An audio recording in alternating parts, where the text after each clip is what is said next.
Бугарска измама во Кочани. Организирани групи мамат граѓани представувајќи се како странци или селеници кои имаат итен проблеми и им требаат пари за спас. Повеќето од нив добро се информираат за луѓето на кои им приоѓаат и главно се бирани луѓе кои имаат деца во странство.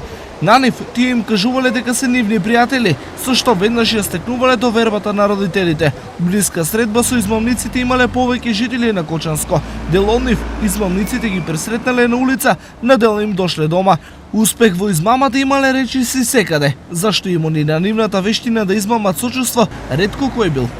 Имаме да ни треба да ни потражуваат овие што тражат овој за помош. Нешто и некој за деца нешто овој да купат лепо од сиромаштија, тоа да оваѓа. Сам и воја Пештурбурго, ако не сам ја доми сим рекол, ако не друго барем да ја даде за 1 леп пари да ја даде, разбираш, било на која, разбираш. Ајде довеат болни со слика, со своје документи, 50 динара, 100 динара, разбираш, до 100 сме давале. Кога доаѓа некој да траже пари, ние му даваме 50 динара, 100 динара. Има и низ градот тук, на улицата, у болницата, овде тражат.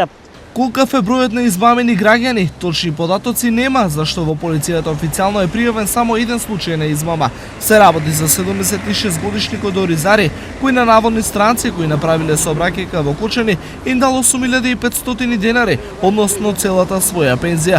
Вакви случаи има повеќе, па полицијата апелира за внимателност. Да внимаваат кога непознати лица од нив бараат парични средства под различни изговори и притоа како гаранција за паричните средства им се нуди најчесто наводно златен накит. Инаку, овој тип на измами досега беше карактеристичен за Бугарија. Таму на вакви финти на се најлјаници граѓани, а измамниците од нив добија голема сума на пари.